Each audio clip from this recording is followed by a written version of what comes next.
mempersembahkan serial Sandiwara Radio Borobudur. Di tanah Jawa, saat kerajaan Mataram kokoh berdiri, setindak demi setindak, perlahan namun pasti, berdiri dengan megah sebuah bangunan suci. Borobudur. Diangkat dalam serial Sandiwara Radio dengan kisah Prahara di Bukit Keramat. Naskah karya Edi Dosa. Ide cerita M. Satria Pinandita. Para pelaku Petrus Urspon sebagai Gunadarma, Renita sebagai Udiani, Edi Dosa sebagai Ki Umbul, Hari Akik sebagai Sarwapala, Bambang Suryo sebagai Dang Acarya Dalawa, dibantu oleh Pri Panggi, Nugraha, Lita Arlita, Idris Apandi, dan sederet bintang-bintang lainnya. Pembawa cerita Asdi Suhastra, sutradara Edi Dosa. Pada kisah yang lalu diceritakan, Ki Kuwu, laki-laki berjubah hitam, melarang Gunadarma untuk tidak mengejar pembokongnya masuk ke dalam hutan. Diyakinkan juga bahwa mereka adalah orang-orang Partapan. Sementara itu, Bu Subaira, Pandangaran, dan yang lainnya tengah berkuda menuju ke hutan untuk menemui Kumbanda. Diceritakan juga, Purnawijaya di warung kedai makan tengah mengecoh Limpung, seorang laki-laki yang bermulut besar. Nah, marilah kita ikuti kisah ini selanjutnya. Ayo cepat, pergi dari sini! Aduh, kurang ajar. Sakit, aduh, selangkanganku. Awas kamu, aku akan membalasmu. Kenapa, Kang? Kenapa? Kurang ajar. Siapa dia? Berani sekali di hadapanku. Iya, bagus. Terus tatap aku. Pandangi aku. Jangan berkedip. Kau lihat, siapa aku? Lihat baik-baik wajahku. Kamu pasti anak buah Penatus Blandong, bukan? Dan kamu pasti murid Ki Jabung Madu. Iya kan? Dari mana Tuan tahu siapa Tuan sebenarnya? Dasar goblok. Kamu sendiri yang berteriak-teriak sebagai murid Jalugunung. Padahal semua orang juga sudah tahu bahwa guru padepokan itu adalah Jabung Madu. Dan prajurit daerah Jalugunung sampai Wungkal, penatusnya bernama Blandong. Oleh karena itu, pandang baik-baik wajahku. Perhatikan, siapa aku? Aku takut menatap wajahnya, tapi aku penasaran. Aku harus tahu siapa dia sebenarnya. Iya, bagus. Pandanglah aku. Aduh, ampun Tuan, ampun.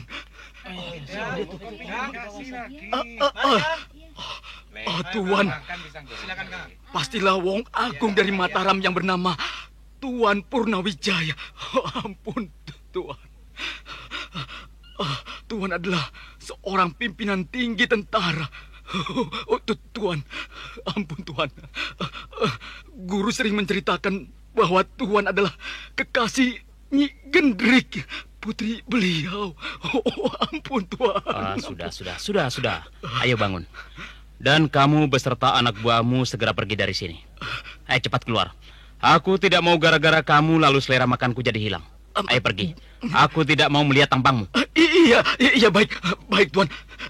Saya permisi. Ayo, cepat keluar. Jangan sampai beliau lebih marah lagi. Ayo cepat. Kenapa kemari?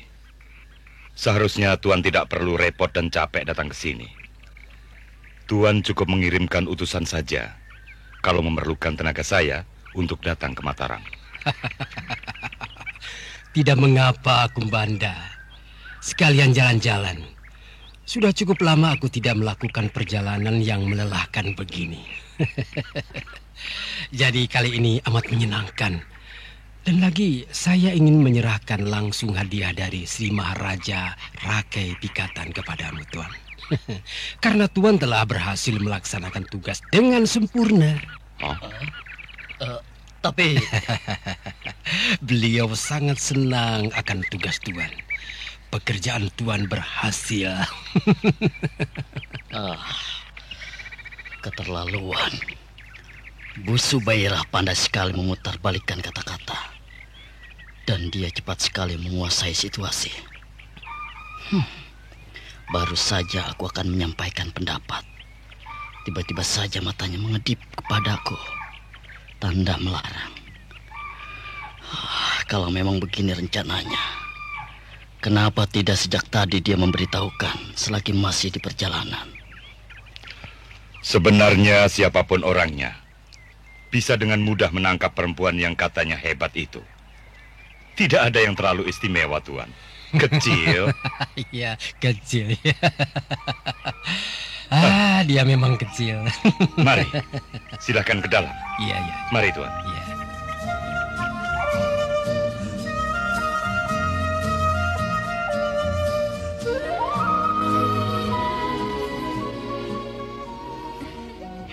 Saya tidak menduga kalau warung saya ini dikunjungi oleh Wong Agung dari Mataram. Jangan berlebihan, Cak Ayu. Aku selalu melanglang buana sampai ke desa-desa kecil sekalipun untuk mengawasi sepak terjang anak buahku yang suka membuat onar. Ya, seperti Limpung tadi. Iya, Tuan. Aku paling tidak suka melihat prajurit yang seharusnya melindungi rakyat, tapi justru sebaliknya, menakut-nakuti mereka. Oh ya, Cahyu, mana sambal buatanmu yang katanya enak tadi? Aku sudah tidak sabar ingin mencicipi. Oh iya, tapi... Kenapa, Cahyu? Jangan salahkan saya, Tuan, kalau sampai ketagihan. Menggemaskan. Wajahmu yang cantik itu juga bisa membuat aku ketagihan. Siapa namamu? Nama saya jelek, Tuan. Malu. Kenapa mesti malu? Jelek atau bagus, itu tetap namamu kan? Yang akan selalu dipanggil orang lain. Siapa? Janji ya, jangan dihina atau ditertawakan. Ya. Aku berjanji. Nilot Paladala, Tuan. Namamu juga cantik, secantik orangnya. Daun bunga teratai biru, indah. Pintar sekali biungmu mencarikan nama untukmu. Tangannya mulai nakal, memegang tubuhku kemana-mana. Tuan, malu, tidak enak kelihatan orang lain. Tidak apa-apa. Oh ya, Tuan, maaf, saya ke belakang sebentar ya. Saya harus mengambil sambal untuk Tuan. Silakan diminum dulu, Tuan. Oh iya, terima kasih. Kecantikannya membuat darahku semakin bergolak, membuat nafsuku memuncak. Aduh, jalannya, bibirnya, aduh. Silahkan duduk.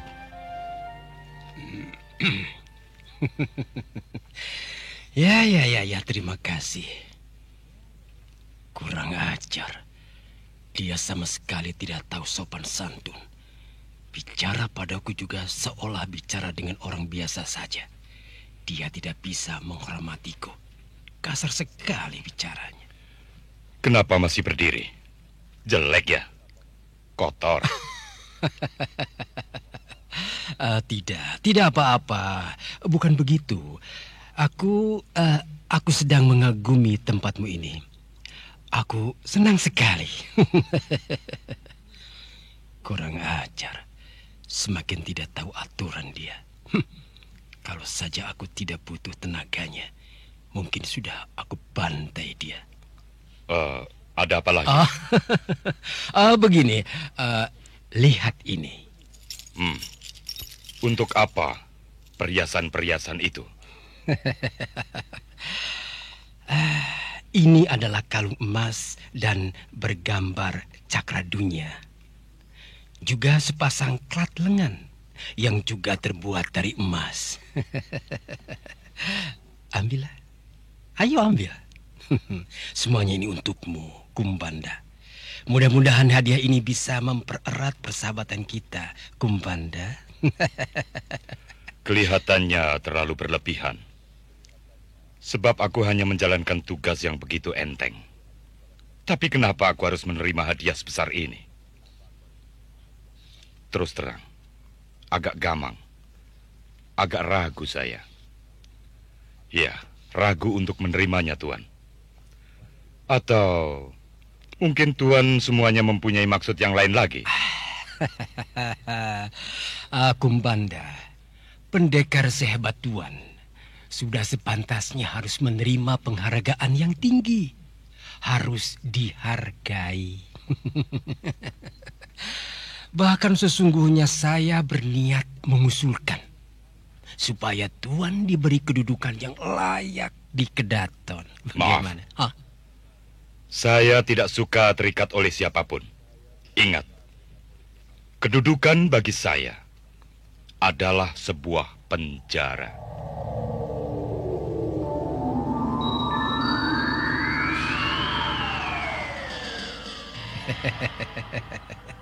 Saya sangat tahu watak para pendekar sejati, Tuan Kumbanda.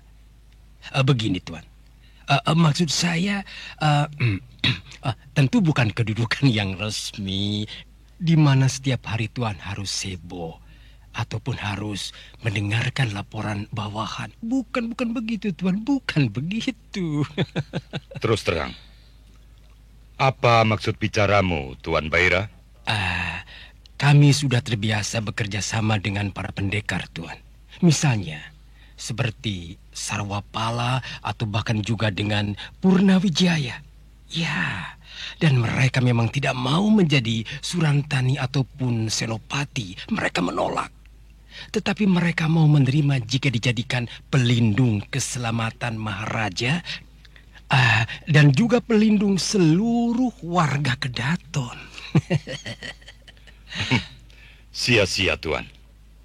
Bukankah Tuan sudah memiliki pendekar-pendekar yang mumpuni? Tetapi kedua orang yang disebutkan tadi oleh Kanda Bu Subaira semuanya tidak setia. Ya, betul. Benar yang dikatakan Busu Pandangaran. Benar sekali. Ki Sarwapala ternyata memihak kepada musuh Sri Maharaja Rakai Pikatan. Demikian halnya dengan Purnawijaya. Tidak beres.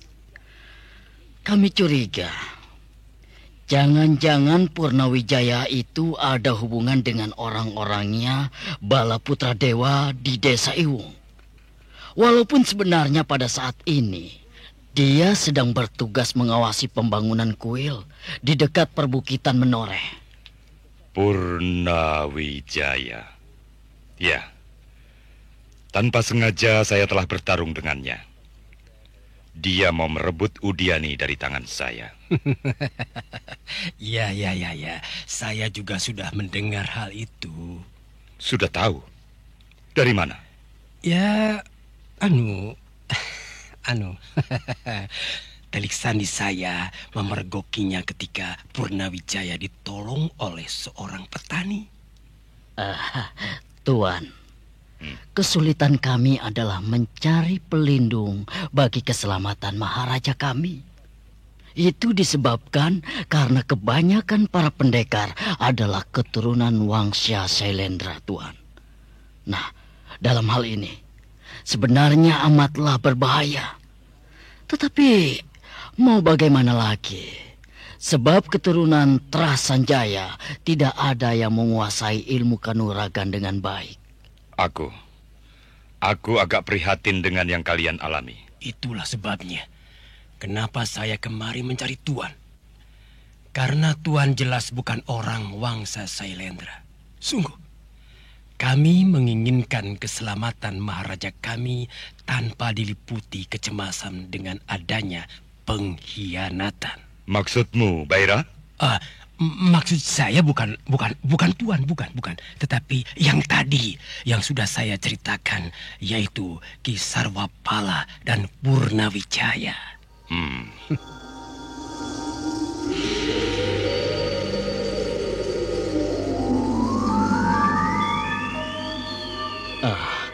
Hampir saja dia tersinggung.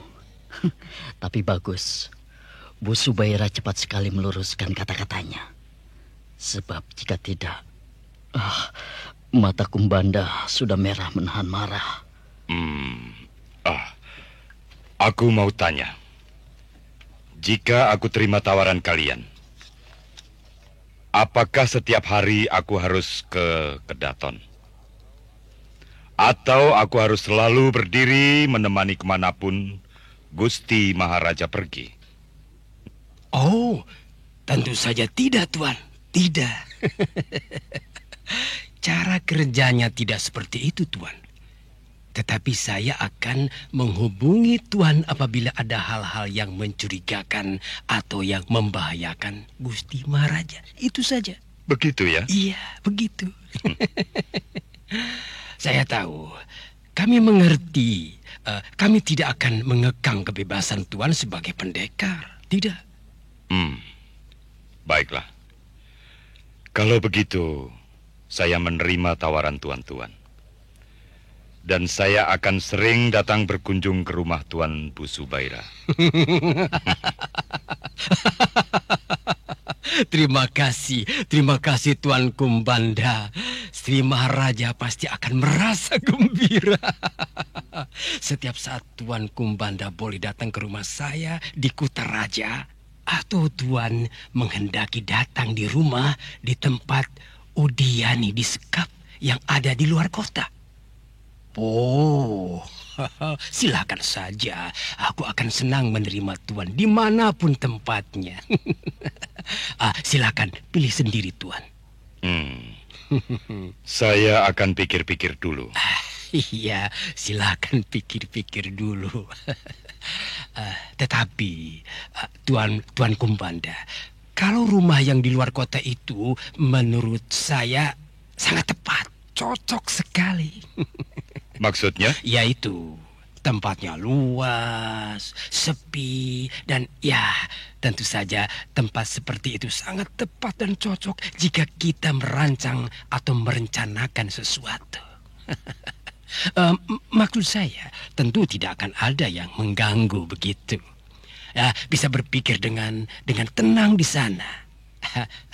Bagaimana?